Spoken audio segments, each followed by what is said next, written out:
Cuidado com o que você deseja, meu parceiro, porque pode voltar para te assombrar de um jeito que você jamais imaginou, mas que a gente não vai conseguir parar de assistir. E fala, maratonistas! Eu sou Iago e meu irmão, quando eu saí da sala de cinema, eu não fazia ideia do que é que eu tinha assistido. A única coisa que eu sabia era de que valeu cada segundo. Velho, Obsessão é aquele filme que deixa sua cabeça fervilhando, você precisa assistir com alguém porque você precisa bater papo depois. É um filme que você fica com o coração disparado. E olha que ele tem uma história até relativamente simples. Todo mundo já ouviu falar. Garoto gosta de garota, mas é frouxo, e aí não tem coragem pra poder dizer o que é que ele de fato sente por essa menina. E ao invés dele tentar criar essa coragem, ele deposita todas as esperanças no quê? Um graveto mágico que concede desejos. E a gente sabe que desse ponto aí vai ser só pra trás. Porque o nosso queridíssimo Bear, ele ao invés de ser corajoso, ele se apoia nesse graveto e pede que essa menina ame ele como nada na vida. E aí na hora que ele quebra isso, essa menina, meu irmão, vai virar o Satanás invocado. E olha que essa história de quebrar graveto eu já vi em algum lugar, mas eu não lembro de onde foi que eu vi.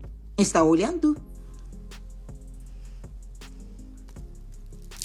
Mas se você tá achando que isso é uma imitação de A Hora do Mal, pode ir tirando seu cavalinho da chuva, porque a história de Obsessão, ela é uma história que já tinha sido pensada pelo criador há um tempo atrás. Ele inclusive já sabia o que é que ele queria dizer, ele já sabia como é que a história ia fluir, só que tava faltando um molho, tava faltando aquele ingrediente que ia deixar essa história ainda mais grotesca. E foi sentado numa sala de espera assistindo um episódio dos Simpsons, que Bart usa um negócio de um braço de macaco para poder tocar o terror lá em Springfield, que ele teve a ideia de pegar isso daí e transformar no elemento que faltava para a história de Obsessão ela ser incrível. E aí eu sei que no papel é uma história que é meio bizarro, né? Um filme de terror que pega elementos dos Simpsons e eu entendo a sua descrença, mas meu parceiro, era isso que faltava para esse filme ele ser ainda mais incrível. Eu sei, né, que com a loucura dessa, a primeira coisa que a gente se pergunta é quem foi o louco por detrás dessa história? Ninguém menos do que Curry Baker. Eu acho que você nunca ouviu falar dele, eu nunca tinha ouvido falar dele e eu acho que a maioria das pessoas nunca tinha ouvido falar dele, porque ele não é um diretor, ele não é um produtor famoso, muito pelo contrário, ele é famoso por uma outra coisa. Ele é youtuber. Sim, o cara é youtuber, velho. E ele fez uma história sensacional. Ele, na verdade, fazia produções para o YouTube com esse gênero aí meio de terror, com as coisas meio grotescas e diferentes. E o orçamento que ele tinha era de R$800. Inclusive, um dos últimos longas que ele fez, que foi Serial Milk, foi uma coisa que viralizou na internet. Teve mais de 2,4 milhões de views. E aí foi isso que fez com que ele acabasse sendo catapultado aí para poder ter alguns contatos em Hollywood. E aí ele tinha a história de Obsessão guardada, conversou com o estúdio e aí foi um orçamento mais ou menos de 1 milhão para poder fazer isso. E você sabe por quanto ele vendeu a história? 15 milhões. Sim, meu amigo, o cara saiu de um youtuber que fazia coisa de $800 para vender uma história de 15 milhões com aprovação absurda no Rotten Tomatoes, cara. Ele estreou na plataforma com 97% de aprovação dos críticos. Mas eu entendo que você deve pensar assim, mas dizer muito sobre os críticos não quer dizer nada pra gente do povão, e eu entendo, porque às vezes os críticos dizem que tem uma coisa que é maravilhosa, sendo que é péssima. Mas vamos combinar que um filme de terror, hoje em dia, arrancar 97% de aprovação nessa plataforma de estreia é uma coisa que faz a gente ficar atento? É verdade. Só que aí, meu parceiro, vieram as primeiras impressões do povão, da galera que foi assistir no cinema. E é aí que o negócio fica mais interessante. Por quê? Porque o povo tava dizendo que esse filme, ele era simplesmente surreal, que era um terror diferente, que tinha uma promessa diferente, uma proposta diferente, era tudo muito diferente, que a galera não sabia explicar o que é que tinha assistido, mas simplesmente tinha gostado. E meu amigo, é exatamente o sentimento é isso. Você é inundado por tantas coisas, tantos sentimentos. Só pra vocês terem uma ideia, esse filme que tem pouco tempo de lançamento aqui no Brasil, ele tá com 95% agora no Rotten Tomatoes pelos críticos e 94% da audiência. Então se eu não conseguir te convencer com os 97% de estreia, ele manteve mais ou menos aí, né, não caiu tanto, e a audiência, nós povão, também dissemos que esse filme é bom. Então meu amigo, entenda que é um filme que ele tem alguma coisa aí, ele tem alguma coisa que eu não sei dizer muito bem o que é, mas ele tem alguma coisa. Mas assim, euforias à parte, eu vou tentar dizer pra vocês um pouquinho do que é que eu achei sem dar spoiler, tá? Obsessão vai ser um filme sobre relacionamento abusivo, sobre codependência, sobre coisas nesse nível. Mas isso aí não é nenhuma novidade, né? O trailer mostra isso, a sinopse mostra isso e as pessoas só falam sobre isso. Só que se a gente fosse aprofundar um pouquinho mais, a gente vai ver que essa história, ela nunca foi pautada no amor. É sobre uma pessoa que tem a necessidade patológica de não ser amado, mas de ser idolatrado, de ser o centro da atenção. Porque é isso que Bell, nosso protagonista, ele quer. Ele não quer, de fato, ter um relacionamento onde ele tem uma parceira, uma mulher que vai construir uma vida com ele, que vai puxar a orelha dele quando for necessário, que vai brigar com ele, que vai fazer birra, que são as coisas comuns de um relacionamento. Só que aqui aqui a gente vê que Bear, na verdade, o que ele quer é ser idolatrado, é aquela necessidade de mostrar que ele é amado por alguém em público, né, dele mostrar que ele tem um relacionamento saudável, de que tem uma mulher que gosta dele, que admira ele, que idolatra ele, só que pra poder preencher um vazio, né? E eu acho que muita gente pode achar assim, ah, cara, Bear é o grande vilão desse filme. E eu, sinceramente, não acho que ele seja o grande vilão. Eu acho que, na verdade, ele é mais uma vítima, porque ele é uma vítima das circunstâncias, ele é uma vítima da pressão social de ser aquele cara sozinho que precisa ter alguém e que tem que atender determinados padrões. Então isso cria dentro dele, velho, um vazio. A gente hoje fica procurando preencher esse vazio dentro da gente de alguma forma, e ele faz a mesma coisa. Só que muitas vezes a gente tenta preencher o vazio com uma ideia do que o que a gente acha que é interessante pra gente, ou do que a gente acha que é perfeito pra gente. Aqui, o que Bear queria, ele queria que Nikki fosse a mulher que amasse ele mais do que tudo no mundo. E aí a gente entra no relacionamento tóxico, no relacionamento abusivo, na codependência. Porque nos relacionamentos abusivos a gente sabe que sempre vai ter uma pessoa que influencia a outra. E aí essa outra pessoa que acaba sendo submissa, ela acaba perdendo todos os traços dela. E é exatamente isso que acontece com Nikki. A gente vê no início uma personagem que ela é muito descolada, que ela é muito cheia de opiniões, que ela não liga muito para o que a galera diz, mas depois que o feitiço é feito, meu amigo, essa menina, ela vira uma completa demente. Ela vira tipo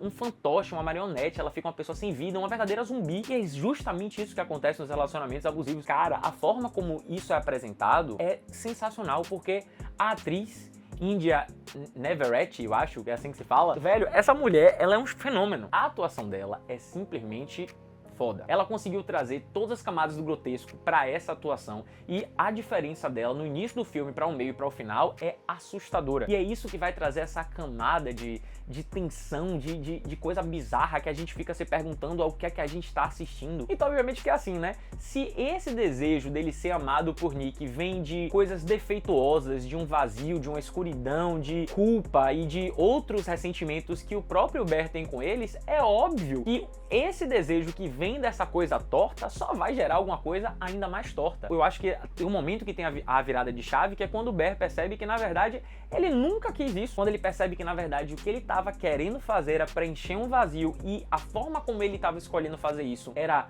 tosca, bizarra, nojenta, grotesca, é aí que a gente tem a mudança de chave. Mas ao mesmo tempo, tem indícios aí na história de que, por mais que ele achasse estranho, ainda pra ele era mais confortável do que viver sozinho, viver sem alguém que idolatrasse ou que amasse ele. Eu acho que é nesse momento aí que a gente tem um ponto central na trama. Tem alguns momentos que Nikki, ela tá no feitiço, né? Então ela tem um comportamento muito peculiar quando ela tá nesse feitiço, mas em alguns momentos é como se ela recobrasse a consciência, como se ela voltasse a ser a antiga ela, e ela grita, ela pede socorro, e ela estranha tudo aquilo, mas depois ela volta para o feitiço. E vamos combinar que não é assim que a gente sabe que é um relacionamento tóxico. A gente vê que a pessoa, ela tá naquele relacionamento, ela tá naquela situação que ela não consegue sair, mas ela tem momentos de lucidez, aqueles momentos em que ela diz, não, eu vou sair desse relacionamento, não, isso pra mim não tá bom, mas ao mesmo tempo, o feitiço de um relacionamento tóxico, ele é tão potente quanto o graveto que Bear quebrou. E aí, a nossa Nikki e as pessoas no mundo inteiro voltam para o feitiço do relacionamento tóxico e ficam presas ali naquela categoria. E o que a gente sabe é que nesses relacionamentos, a história, ela por si só é triste, e o final muitas vezes é triste. E ele tem uma pegada muito Estúdio A24, sabe? Então é aquele filme que ele tem vários simbolismos, ele tem várias coisas ali. Eu acho que o mais bizarro do filme é isso, é porque você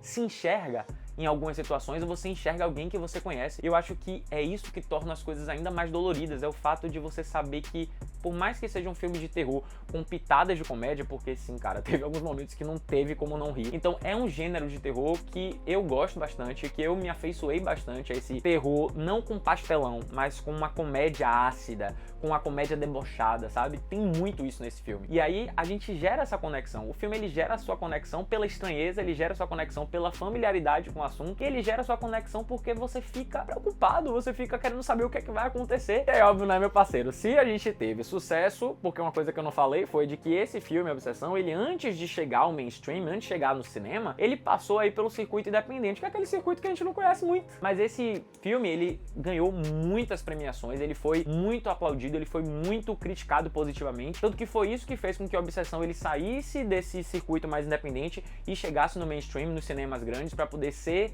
exibido, e tá sendo esse sucesso que tá sendo. E aí vocês sabem o que acontece com Hollywood. Se tem sucesso, se eles estão sentindo cheirinho de sangue na água, os tubarões eles pulam logo em cima e eles estão certíssimos, porque eu faria a mesma coisa se eu fosse dono de um estúdio. Não é à toa que a gente já tem 2 projetos com Cory Barker em produção aí. A gente tem um com o estúdio que ele já tá fazendo em parceria com a Blumhouse e também já tem uma parceria com a A24. Tô dizendo pra você, meu parceiro, que a A24 ela não é besta. Ela pediu pra poder Curry fazer nada mais, nada menos do que a leitura dele do filme Massacre da Serra Elétrica. E aí, meu brother, eu digo o seguinte: se esse cara conseguiu entregar o grotesco, o gótico, o horror da forma que ele entregou nesse filme, sem ser muito apelativo, mas conseguindo trazer camadas de horror tenebrosas, ele já disse, inclusive, que a galera não tá preparada para o Massacre da Serra Elétrica que ele tá pronto para poder trazer. Minhas expectativas estão estratosféricas. Porque esse cara me deixou... Eu agora vai ser uma pessoa que eu vou ficar acompanhando porque ele é um gênio. Eu acho que ele é um Jordan Peele mais jovem, uma coisa meio crítica social, de uma forma meio bizarra, que a gente não espera e que quebra um pouco a expectativa.